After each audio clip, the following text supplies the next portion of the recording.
4. Ética y filosofía. Al definirla como un conjunto sistemático de conocimientos racionales y objetivos acerca del comportamiento humano o moral, la ética se nos presenta como un objeto propio que se tiende a tratar científicamente. Esta tendencia contrasta con la concepción tradicional que la reducía a un simple capítulo de la filosofía, en la mayoría de los casos, especulativa. En favor de esta posición se esgrimen diversos argumentos de diferente peso que conducen a negar el carácter científico e independiente de la ética. Se arguye que ésta no establece proposiciones con validez objetiva, sino juicios de valor o normas que no pueden aspirar a esa validez. Pero como ya hemos señalado, esto es aplicable a un tipo determinado de ética, la normativista, que ve su tarea fundamental en hacer recomendaciones y formular una serie de normas y prescripciones morales. Pero dicha objeción no alcanza a la teoría ética que trata de explicar la naturaleza, fundamentos y condiciones de la moral, poniéndola en relación con las necesidades sociales de los hombres. Un código moral o un sistema de normas no es ciencia, pero puede ser explicado científicamente, cualquiera que sea su carácter o la necesidad social a la que responda. La moral, decíamos anteriormente, no es científica, pero sus orígenes, fundamentos y evolución pueden ser investigados racional y objetivamente, es decir, desde el punto de vista de la ciencia. Como cualquier otro tipo de realidad, natural o social, la moral no puede excluir un tratamiento científico. Incluso un tipo de fenómeno cultural y social como los prejuicios no es una excepción a este respecto. Es cierto que los prejuicios no son científicos y que con ellos no puede constituirse una ciencia, pero sí cabe una explicación científica, sistemática, objetiva y racional de los prejuicios humanos en cuanto que forman parte de una realidad humana social. En la negación de toda relación entre la ética y la ciencia, pretende fundarse la adscripción exclusiva de la primera a la filosofía. La ética se presenta entonces como una pieza de una filosofía especulativa, es decir, constituida a espaldas de la ciencia y de la vida real. Esta ética filosófica trata más de buscar la concordancia con principios filosóficos universales que con la realidad moral en su desenvolvimiento histórico y real, y de ahí también el carácter absoluto y a priorístico de sus afirmaciones, sobre todo lo bueno, el deber, los valores morales, etc. Ciertamente, aunque la historia del pensamiento filosófico se halle preñada de este tipo de éticas, en una época en la que la historia, la antropología y la psicología, así como las ciencias sociales nos brindan materiales valiosísimos para el estudio del hecho moral, ya no se justifica la existencia de una ética puramente filosófica, especulativa o deductiva, divorciada de la ciencia y de la propia realidad humana moral. En favor del carácter puramente filosófico de la ética, se arguye también que las cuestiones éticas han constituido siempre una parte del pensamiento filosófico. Y así ha sido en la verdad. Casi desde los albores de la filosofía, y particularmente desde Sócrates en la antigüedad griega, los filósofos no han dejado de ocuparse en mayor o menor grado de dichas cuestiones. Y esto se aplica sobre todo al largo periodo de la filosofía y de su historia, en que, por no haberse constituido todavía un saber científico acerca de diversos sectores de la realidad natural o humana, la filosofía se presentaba como un saber total que se ocupaba prácticamente de todo. Pero en los tiempos modernos se sientan las bases de un verdadero conocimiento científico, que es originariamente físico-matemático, y a medida que el tratamiento científico va extendiéndose a nuevos objetos o sectores de la realidad, comprendiendo en esta la realidad social del hombre, diversas ramas del saber se van desgajando del tronco común de la filosofía para constituir ciencias especiales con una materia propia de estudio y con un tratamiento sistemático, metódico, objetivo y racional común a las diversas ciencias. Una de las últimas ramas que se han desprendido de este tronco común es la psicología, ciencia natural y social a la vez, aunque haya todavía quien se empeñe en hacer de ella, como tratado del alma, una simple psicología filosófica. Por esa vía científica marchan hoy diversas disciplinas, entre ellas la ética, que tradicionalmente eran consideradas como tareas exclusivas de los filósofos. Pero en la actualidad, este proceso de conquista de una verdadera naturaleza científica cobra más bien el carácter de una ruptura con las filosofías especulativas que pretenden supeditarlas, y de un acercamiento a las ciencias que ponen provechosas conclusiones en sus manos.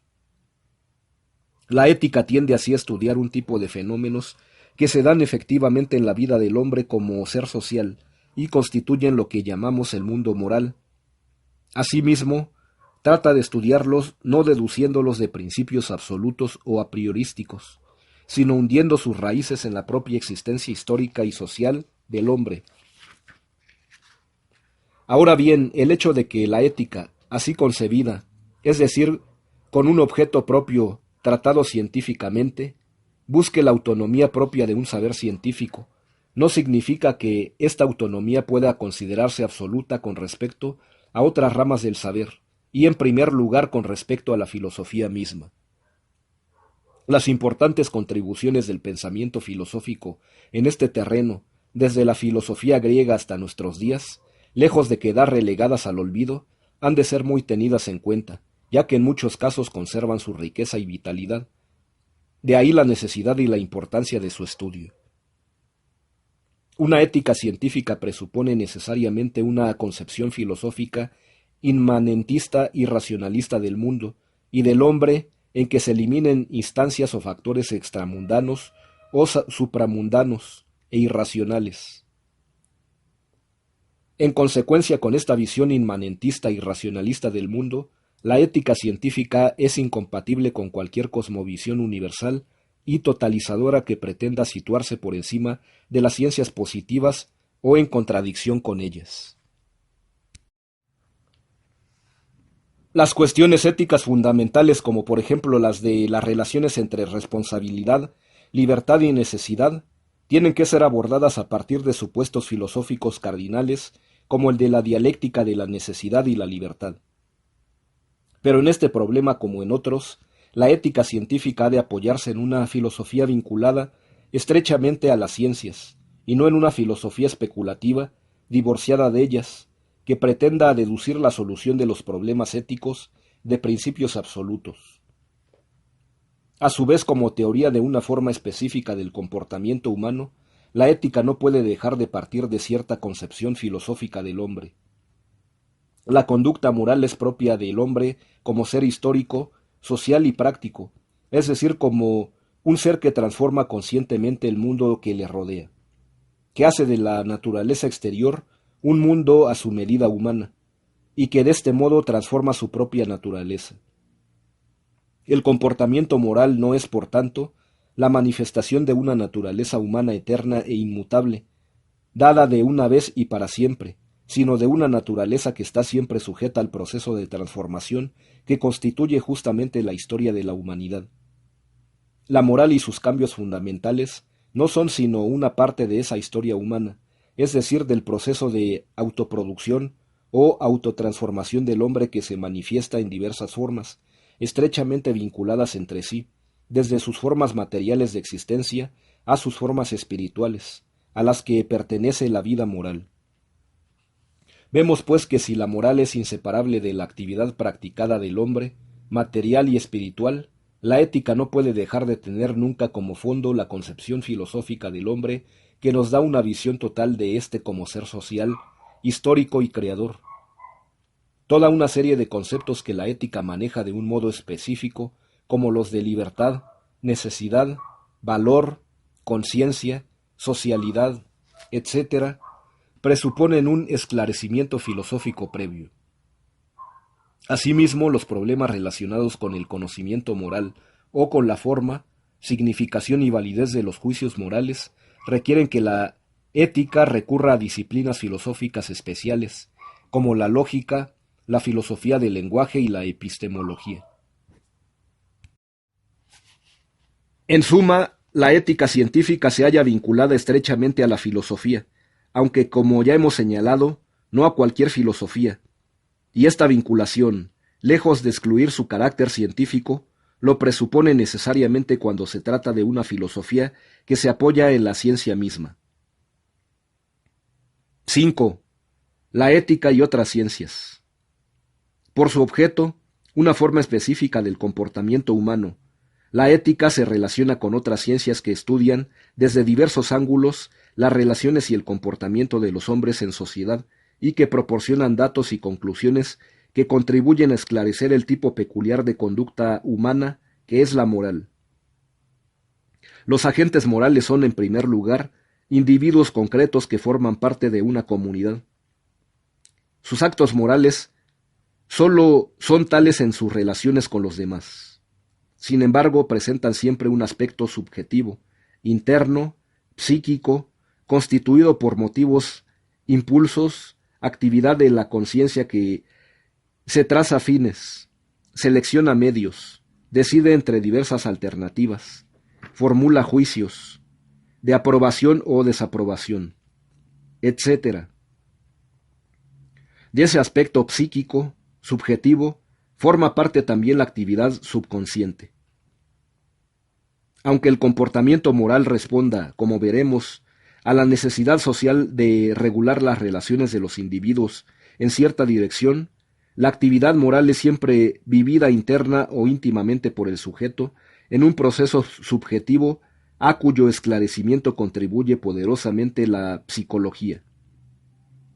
Como ciencia de lo psíquico, la psicología viene en ayuda de la ética, al poner de relieve las leyes que rigen las motivaciones internas de la conducta del individuo, así como al mostrarnos la estructura del carácter y de la personalidad. Le aporta asimismo su ayuda al examinar los actos voluntarios, la formación de hábitos, la génesis de la conciencia moral y de los juicios morales. En pocas palabras, la psicología presta una importante contribución a la ética, al esclarecer las condiciones internas, subjetivas, del acto moral. Así pues, en cuanto que los actos morales son actos de individuos concretos que los viven o interiorizan de acuerdo con cierta constitución psíquica, la ética no puede prescindir de la ayuda de la psicología, entendida no sólo en el sentido tradicional de ciencia de lo psíquico, consciente, sino también como psicología profunda, o de los factores subconscientes que escapan al control de la conciencia, y que no dejan de influir en el comportamiento de los individuos. La explicación psicológica de la conducta humana permite comprender las condiciones subjetivas de los actos de los individuos, y de este modo contribuye a entender su dimensión moral. Problemas morales como el de la responsabilidad y el de la culpabilidad no pueden abordarse al margen de los factores psíquicos que han intervenido en el acto con respecto al cual el sujeto se considera responsable y culpable. La psicología, asimismo, con su análisis de las motivaciones o impulsos irresistibles, nos hace ver cuándo un acto humano escapa a una valoración o enjuiciamiento moral. Por todas estas razones, al estudiar el comportamiento moral, la ética no puede prescindir de los datos que brinda la psicología y las conclusiones a que llega. Ahora bien, cuando se sobreestima este aspecto subjetivo de la conducta humana, es decir, el papel de los factores psíquicos, y se relega al olvido el aspecto objetivo y social del comportamiento humano, hasta el punto de hacer de él la clave de la explicación de la conducta moral, se cae entonces en el psicologismo ético, es decir, en la tendencia a reducir lo moral a lo psíquico, y a considerar la ética como un simple capítulo de la psicología. Sin embargo, aunque los actos morales tienen su correspondiente lado psíquico, la ética no se reduce a la psicología. La ética mantiene también estrecha relación con las ciencias que estudian las leyes que rigen el desarrollo y la estructura de las sociedades humanas. Entre estas ciencias sociales figuran la antropología social y la sociología. En ellas se estudia el comportamiento del hombre como ser social, en el marco de unas relaciones dadas. Se estudian asimismo las estructuras en que se integran esas relaciones, así como las formas de organización y de relación de los individuos concretos en el seno de ellas. Esas relaciones, así como las instituciones y organizaciones sociales, no se dan al margen de los individuos, pero a las ciencias sociales les interesa sobre todo no el aspecto psíquico o subjetivo de la conducta humana, que es, como hemos señalado, una tarea de la psicología, sino las formas sociales en el marco de las cuales actúan los individuos. El sujeto del comportamiento moral es el individuo concreto, pero en cuanto que éste es un ser social y forma parte, independientemente del grado de conciencia que tenga de ello, de determinada estructura social, y se inserta en un tejido de relaciones sociales, su modo de comportarse moralmente no puede tener un carácter meramente individual, sino social. Los individuos nacen en una sociedad dada, en la que rige una moral efectiva que no es la invención de cada individuo en particular, y que cada uno encuentra como un hecho objetivo, social. Esa moral responde, como veremos más adelante, a necesidades y exigencias de la vida social. En virtud de esa relación entre moral y sociedad, la ética no puede prescindir del conocimiento objetivo de las estructuras sociales, de sus relaciones e instituciones, que le proporcionan las ciencias sociales, y particularmente la sociología como ciencia de la sociedad. Pero, por importante que sea, y lo es en alto grado, el conocimiento de los factores sociales del comportamiento moral, no se reduce a una mera expresión de ellos. Por otro lado, aunque los actos morales individuales se hallen condicionados socialmente, no se reducen a su forma social, colectiva e impersonal. Para que pueda hablarse propiamente del comportamiento moral de un individuo, es preciso que los factores sociales que influyen en él y lo condicionan sean vividos personalmente, pasen por su conciencia o sean interiorizados, pues sólo así podremos hacerle responsable de su decisión y de su acción. Se requiere en efecto que el individuo, sin dejar de estar condicionado socialmente, disponga del necesario margen individual para poder decidir y actuar. Sólo así podremos decir que se comporta moralmente. Por todas estas razones, llegamos a la conclusión de que el estudio de la conducta humana no puede agotarse en su aspecto social, y de que la ética no es reducible a la sociología. La reducción de los actos morales a hechos sociales y la búsqueda de la clave de la explicación de los primeros en los segundos conduce al sociologismo ético, es decir, a la tendencia a convertir la ética en un capítulo de la sociología. Esta última aporta datos y conclusiones indispensables para el estudio del mundo moral, pero no puede reemplazar a la ética. Mientras que la sociología pretende estudiar la sociedad humana en general, sobre la base del análisis de las sociedades concretas, a la vez que investiga los factores y condiciones del cambio social, es decir, del paso de una formación social a otra, la antropología social estudia sobre todo las sociedades primitivas o desaparecidas, sin preocuparse de su inserción en un proceso histórico de cambio y sucesión.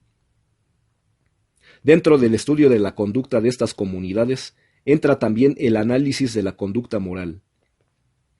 Sus datos y conclusiones revisten gran importancia en el examen de los orígenes, fuente y naturaleza de la moral.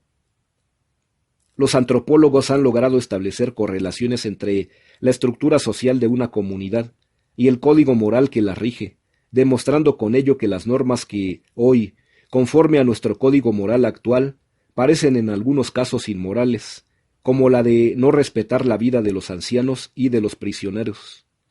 Responden en cierto modo de la vida social.